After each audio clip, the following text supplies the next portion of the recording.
ஆண்டவர் எவ்வளோ சந்தோஷமாக ஆராதிச்சுட்டு ஆண்டவருடைய வார்த்தையை கேட்டுட்டு எவ்வளோ சந்தோஷமாக போகிறாங்க. பார்க்கறதுக்கே அவ்வளோ ஹாப்பியாக இருக்குது.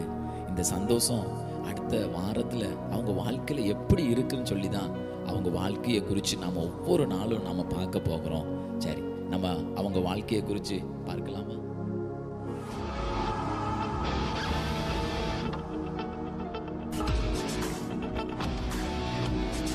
Day 1. இவங்க தாங்க சதீஷ். இவங்க வாழ்க்கையை தான் நம்ம பார்க்க போகிறோம். பார்க்கறதுக்கு எவ்வளோ யங்கா அழகாக இருக்கிறாங்க. இவங்க வாழ்க்கையை நம்ம பார்ப்போமா? என்ன பேபி ஃபோன் பண்ணுது? ஹலோ பேபி, எப்படி இருக்கிற? நான் நல்லா இருக்கேன். என்ன நேரத்துக்கு கூப்பிட்ருக்குற? ஒர்க் போயாச்சா? என்ன வீட்டில் இருக்கியா? சரி சரி. அப்புறம் சாப்பிட்டியா? என்ன பண்ணுற? சரி, அப்புறம் சரி, நான் எங்கேயும் போகல, ஏதோ பக்கத்தில் தான் இருக்கேன், உட்காந்துருக்கேன். சரிம்மா, சரி.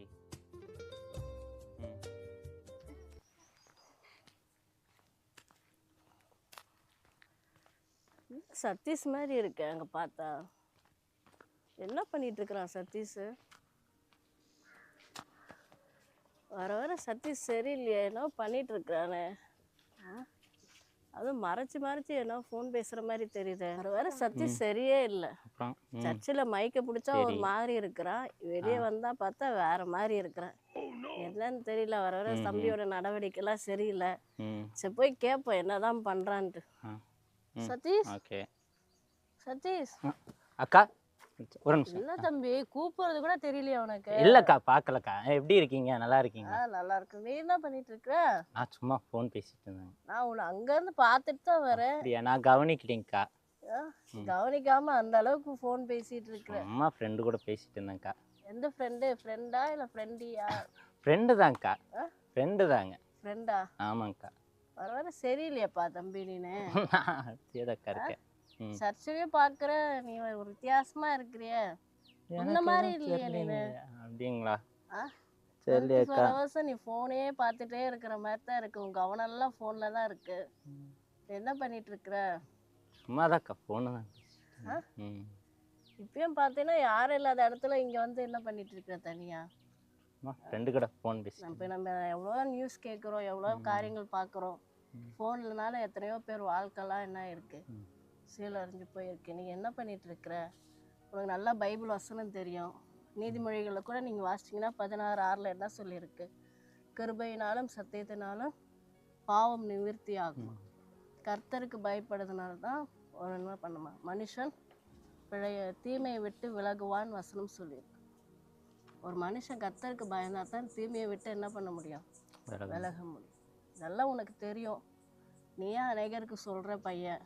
நீ வந்து தனியாக வந்து இப்படி உட்காந்து ஃபோன் பேசிகிட்டு இருந்தா அது பார்க்க நல்லா இருக்குமா? அதனால தீமையை விட்டு விலகு சதீஷ். ஆண்டவர் நல்ல ஒரு எதிர்காலத்தை உனக்கு என்ன பண்ணியிருப்பாரு. சரியாப்பா?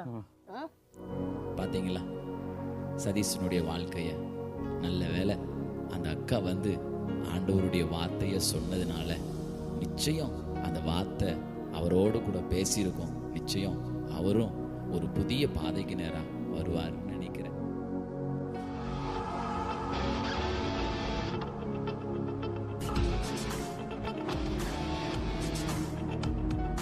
Day 2. இவங்க தாங்க கார்த்திக். இவங்களை குறித்து தான் நம்ம இப்போ பார்க்க போகிறோம். பார்க்கலாமா?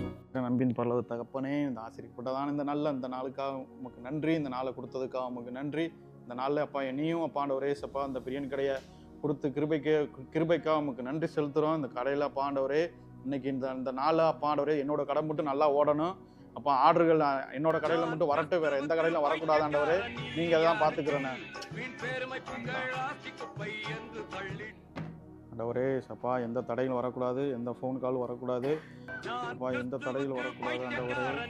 யாரா ஃபோன் பண்ணிகிட்டே இருக்கா?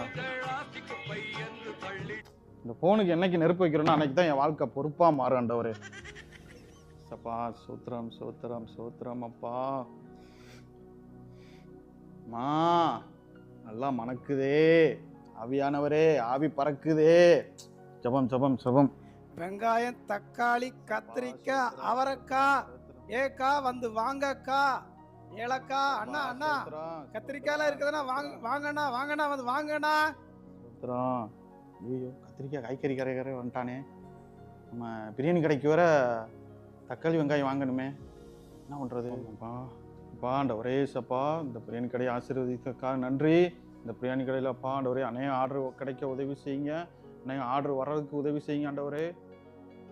ஐயோ இன்னைக்கு வேற நம்ம ஒரு ஆர்டர் எடுத்திருந்தோமே, அங்கே வேற போகணுமே. ஐயோ நம்ம வேற இங்கே இருக்கோமே, என்ன பண்ணுறது? சரி நம்ம ஆண்டவரே என்னை மன்னிச்சிருங்க. இந்த நான் போயிட்டு நான் ஈவினிங் வந்து நான் ஜெபம் பண்ணுறேன் ஆண்டவரே, என்னை மன்னிச்சிருங்க. இங்கேயே இருங்க ஆண்டவரே, எங்கேயும் போயிடாதீங்க. நான் வந்துட்டு நான் உங்களை மறுபடியும் வந்து உங்களை வந்து நான் சந்திக்கிறேன். நான் மறுபடியும் ஜெபம் பண்ணுறேன் ஆண்டவரே, என்னை மன்னிச்சிருங்க. ஒரு விஷயம் மட்டும் என்னை மன்னிச்சிருங்க ஆண்டவரே, நான் போயிட்டு வரேன் ஆண்டவரே. மன்னிச்சிருங்க மன்னிச்சிருங்க மன்னிச்சிருங்க.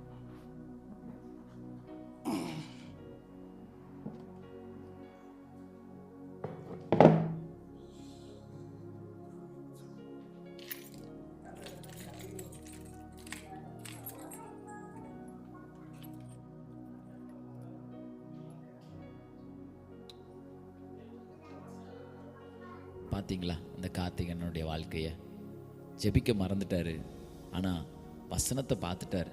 நிச்சயமாக இந்த வசனம் அவரை ஒரு புதிய பாதைக்கு நேராக எப்படியாவது நடத்திடும்.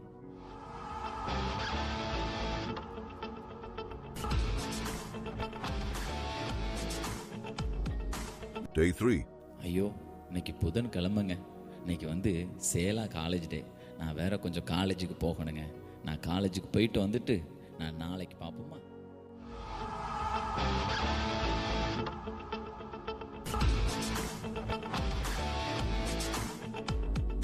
Day 4. இவங்க தாங்க பாத்திப்பன். இவங்க வாழ்க்கையில் எப்படி ஆண்டவரை பிரியப்படுத்துகிறாங்க, எப்படி ஆண்டவருக்குள்ளே இருக்கிறாங்கன்னு சரி நம்ம பார்க்கலாமா? சா இன்னைக்கு தான் ஃப்ரீயாக இருக்கா, இப்படி மரத்துக்கடையில் தூங்கினா எவ்வளோ நல்லா இருக்குது. யாரும் கூப்பிடாம இருக்கணும், ரொம்ப சந்தோஷமாக தூங்கலாம். குறிப்பாக பாஸ்ட்டு கூப்பிடக்கூடாது, சர்ச்சில் யாருமே கூப்பிடக்கூடாது. யாரை கூப்பிட்டாங்களே, கூப்பிடக்கூடாதுன்னு நினச்சால்தான் முதல்ல கூப்பிட்டுருக்கு. என்ன சொல்லலாம்? பிரதர் பேசலாம் பிரதர். பேசலாம். நல்லா இருக்கீங்களா பிரதர்? நல்லா இருக்கேன் பாஸ்டர். பிரதர் ஒரு சர்ச்சில் ஒரு கொஞ்சம் வேலை இருக்கு, சர்ச் பக்கம் வர்றீங்களா? கொஞ்சம் வேலை செய்யலாம். முக்கியமான வேலை இருக்குண்ணா பாஸ்டர். அப்படிங்களா பிரதர்? முடியாது. ஆமாங்க பாஸ்டர். நீங்கள் வந்தால் கொஞ்சம் வேலை செய்யலான்னு பார்த்தேன். அப்படிங்க பாஸ்டர். இல்லை பாஸ்டர், ரொம்ப அர்ஜென்ட் பாஸ்டர். வெளியே ரொம்ப தூரத்தில் இருக்கேன் பாஸ்டர்.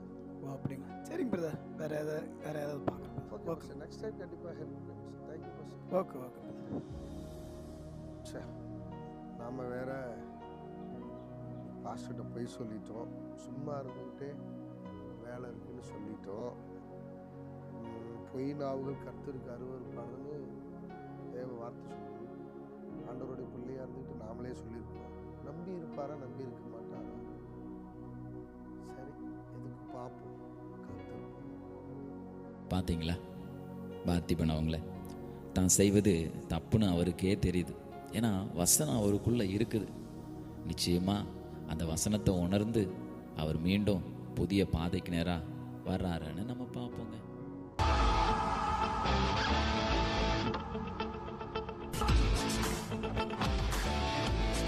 Day 5. இவங்க தாங்க ஸ்டான்லி. இவங்க வாழ்க்கையை குறித்து நம்ம பார்ப்போமா? இவங்க ஆண்டவரை எப்படி பிடிச்சிருக்கிறாங்கன்னு பார்க்கலாமா? சொர்க்கம் மண்ணில் வரும், சொந்தம் கண்ணில் வரும், அதில் நீயே சென்றாகவே. பின்வாங்குதல் என்பது பாவம் செய்கிறது அல்ல. ஒரு காலம் படைச்சான், எங்கிட்ட கொடுத்தான், ராஜான்னு அனுப்பி. சே என்னடா வாழ்க்கை அது, சும்மா ரீல்ஸையே பார்த்துட்டு உட்காந்துக்கிறோம். சர்ச்சுக்கும் போகிறதில்ல, ஒன்றும் போகிறதில்ல. ஃபஸ்ட்டாவது சர்ச்சுக்கு போயிட்டு இருந்தோம், அப்பப்போ ப்ரேயரு அது இதுன்னு சொல்லிட்டு இருக்கோம். இப்போல்லாம் ஒன்றுமே இல்லை. சர்ச்சை விட்டு இத்தனை 2-3 மாதம் ஆகி போச்சு. சர்ச்சுக்கும் போகிறதில்ல, ஒன்றும் போகிறதில்ல. அப்படியே ரீல்ஸே வாழ்க்கையாக போயிருமோ? சரி ரீல்ஸே பார்ப்போம். நான் ஒரு முட்டாப்பைய, நான் ஒரு லூசு. ஜான் ஜெபராஜ் தன்னை ஒத்துக்கொண்டார் அப்படின்னா கண்களை ஆண்டவர் திறக்கணும். என் கண்ணை ஆண்டவர் திறக்கணும். உங்க கண்ணை ஆண்டவர் திறக்கணும். வேதத்தின் ஒழுங்குக்கு மாறானவைகளை விட்டு விலகத்தக்கதான நல்ல கண்களை கர்த்தர் திறந்தருளுவாராக. ஆமென், ஆமென். எத்தனை பேர் இதற்கு ஆயத்தம்? டெய்லி ஜெபம் பண்ணணும். ஆண்டவரே, இந்த வசனம் பாரு எனக்காகவே பேசப்பட்ட மாதிரி இருக்கு. இத்தனை நாளாக சர்ச்சுக்கு போகாமல் ஆண்டவரை தேடாமல் இத்தனை நாள் பண்ணிட்டோம். ஆனால் இந்த வசனத்து மூலமாக ஆண்டவர் என் கூட பேசியிருக்கிறார்ல. நம்ம தான் ஆண்டவரை சரியாக புரிஞ்சுக்காமல் இத்தனை நாள் பின்மாற்றத்தில் இருந்துட்டோம். அதனால் இனிமேல் நீயாவது கரெக்டாக சர்ச்சுக்கு போய் ஆண்டவரை தேடி ஒரு புதிய பாதையில் ஆண்டவர் காட்டுற ஒரு புதிய பாதையில் நம்ம இனி போய் ஆண்டவருக்காக ஏதாவது செய்யணும். சரி, இனியாவது ஆண்டவருக்கு உண்மையாக இருக்கலாம்.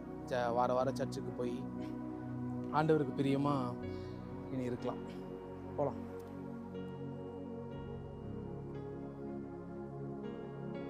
பார்த்தீங்களா, ஸ்டான்லி வாழ்க்கையில் 2 மாதமாக சபைக்கு போகாமல் ரீல்ஸையே பார்த்துட்ருக்கிறார்.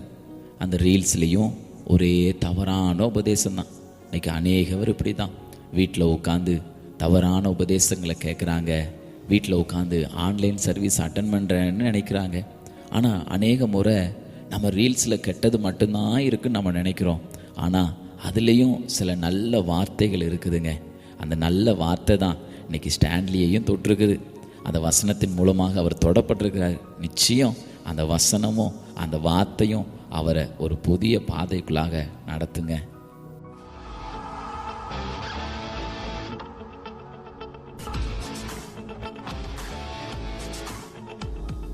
Day 6. பார்த்தீங்களா, இந்த 5 நாளும் நம்ம எல்லாரையும் பார்த்தாச்சு. எல்லாருடைய வாழ்க்கையில் என்னென்ன சம்பவங்கள் வந்ததுன்னு பார்த்தோம். இன்றைக்கி 6வது நாளாக இருக்கிறதுனால இது ஒரு ஆயத்தமான நாள். நாளை ஆராதனைக்காக நாம் எல்லாரும் நம்ம ஆயத்தமாகணும். ஆண்டவர் நம்மளோடு கூட தேவ வசனத்தின் மூலமாக பேசணும். இதுக்கெல்லாம் நாம் இந்த ஆயத்த நாளில் ஜெபம் பண்ணி நாம் நாளை ஆராதனைக்காக நாம் எல்லாரும் ஆயத்தமாகலாமா?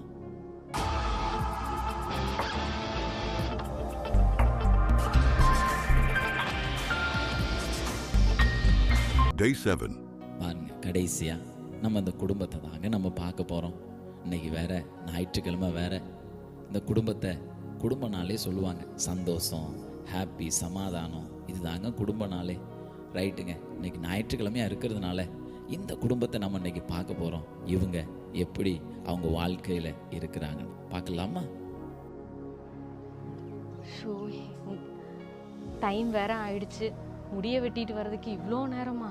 போன வாரம் தான் பாஸ்டர் பிரசங்கத்தில் சொன்னார், சீக்கிரம் வாங்க சீக்கிரம் வாங்கன்னு. போன வாரம் என்ன சொல்லி தப்பிச்சாச்சு. இந்த வாரம் சமைக்காமையே கிளம்பிடலான்னு பார்த்தேன். அதுக்குள்ளே இவங்க லேட் பண்ணிட்டாங்க. என்ன சொல்றது இந்த வாரம்?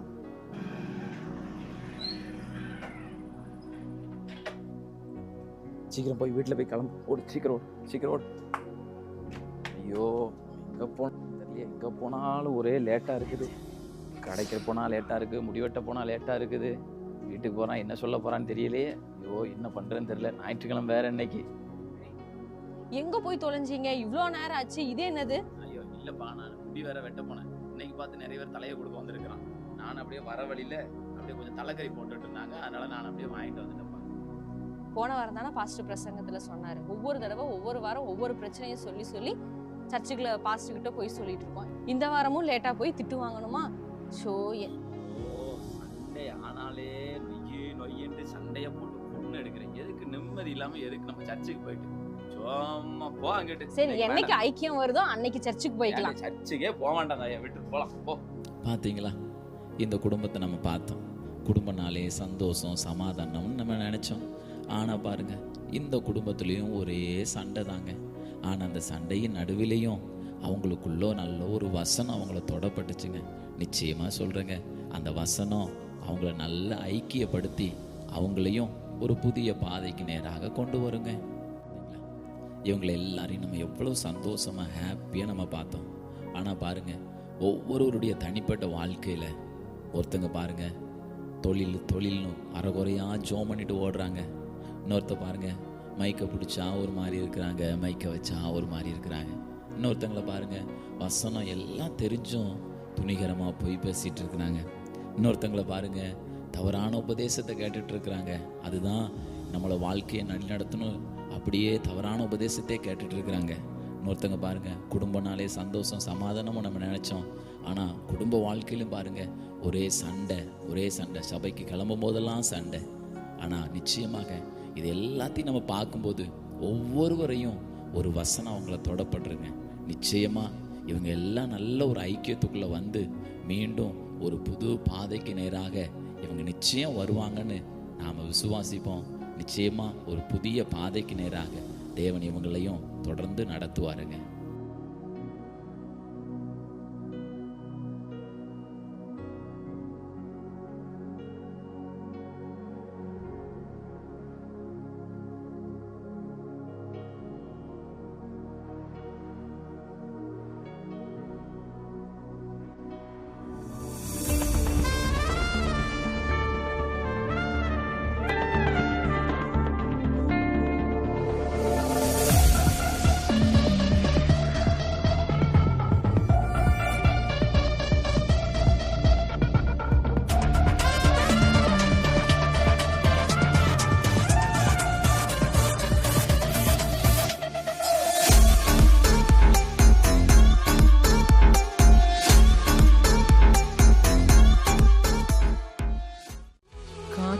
நீ காத்திரு, பொறுத்திரு, கொஞ்சம் பொறுத்திரு, அவர் மேல் நம்பிக்கையாயிரு, காரியம் வாய்க்கும்.